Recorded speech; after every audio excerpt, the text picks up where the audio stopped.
You are listening to episode 95 of the Autism Mom Coach, How to Not Lose Your Mind Over Winter Break. Welcome to the Autism Mom Coach podcast. I am your host, Lisa Candera.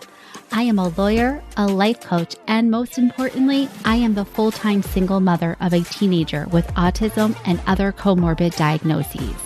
I know what it is like to wonder if you are doing enough or the right things for your child and to live in fear of their future. I also know that constantly fueling yourself with fear and anxiety is not sustainable for you or of any benefit to your child. That is why in this podcast, I will share practical strategies and tools you can use to shift from a chronic state of fight-flight to some calm and ease. You are your child's greatest resource. Let's take care of you. For those of you who have kids or adults who live with you and who have off or less structure during winter break, this one's for you. However, what I am going to teach you here can be applied all of the time, and I think you should give it a try because the goal of everything I am going to teach you today is how to bring more ease to your life wherever you can. All right, let's get started.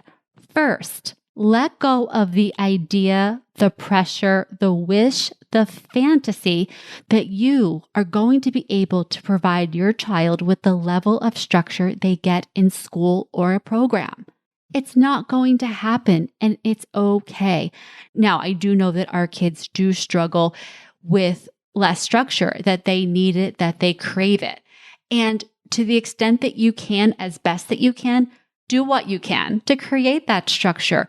But do it knowing that you're one person, not a team of people. And whatever you do, don't come down on yourself for not doing enough or not being enough. Enough with that. Second, get out your calendar. You want to fill in all of the days where you have activities because we don't want to think of this 2 weeks, 12 days, 284 hours as an amorphous block of time. We want to get really clear on what days we have things planned, what we're doing, and then be able to take a look at the calendar and figure out, where do I have open days? Do they make sense? Are there certain days where we're doing too many things and I could break it up, spread it out over more days? You want to have a really discerning eye when it comes to this because you know your child best. You know if they have a wide open day that could spell trouble. On the other hand, you also know that if they have too many things back to back, that could also cause sensory overload. So using your expert eye as the expert on your child, be ruthless about how you respond to invitations and how you schedule your time. Third, create a visual schedule for yourself. Now, this might already be something you do for your child. That's great. But I want you to do this for you too. Now, of course, you don't have to draw pictures or get fancy. It could literally just be a list, a daily list of the day's activities so that you can see the day in chunks. And again, not just this amorphous blob of 12 to 14 or how many hours that your child is up. See how the day plays out. You can purposefully schedule in breaks for yourself throughout the day. You don't want to wait till the end of the day because one, you'll probably never find the time, and two, you're already overwhelmed. So how throughout the day can you take breaks? Even little small ones, they do add up. So if it's maybe, 10 minutes while your kid is on a video game, or maybe they're still sleeping, can you take a walk? Can you read a book? If you have a babysitter who can come in, or I had a lot of kids that I would pay $5. They weren't really that age that they could be teenagers, but they could sit in a room and they liked the money, and my child always liked being around them.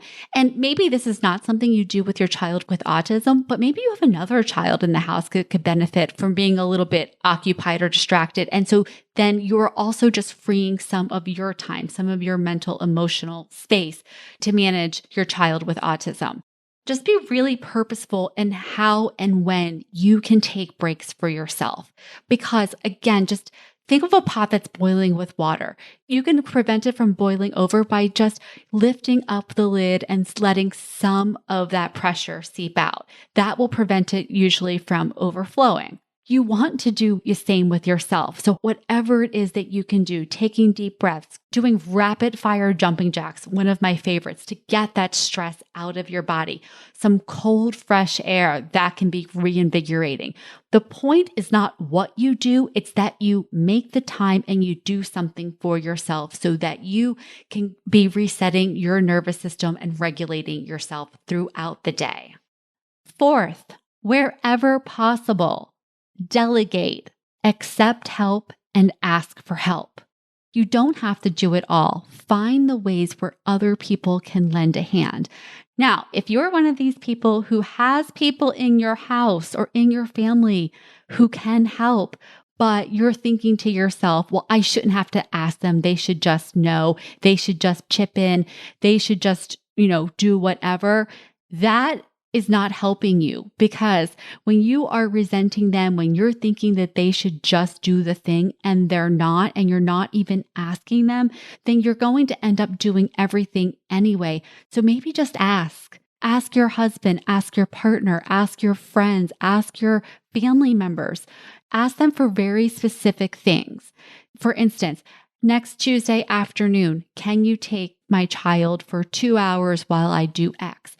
You want to be as specific as possible because, we also have those people in our lives that are like, just let me know anytime you need help. And that's just so amorphous. So be really specific. Here's what help I could use. This is what would be really helpful. Can you do this for me? I will say, as a single mom who lives in a state where I have no family, I have gotten very good at doing this and just being very purposeful about how I ask friends for help. And I've noticed that my single moms also are good at this. And maybe now that I'm thinking about it, we're just good at doing it with one another because we get it. But anyway, it is a skill and it's so helpful to tell people what you need very specifically. And maybe they can't do huge things. Like maybe they can't watch your kid because they don't understand all the complexities and it would just be, a big ask. But maybe there are little things that they can do that could just ease your day a little bit.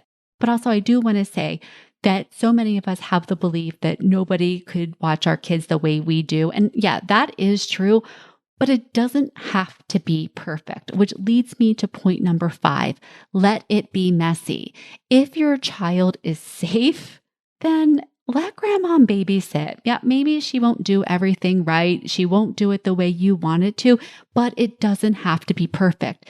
In fact, our kids benefit from people who don't get them as much as we do because it means that they have to show a little bit of flexibility and adjust to a world that doesn't get them. And, I actually think that this is a skill because I know for my son, he had one-on-one aids that would change all the time. And at first I was really discouraged by it.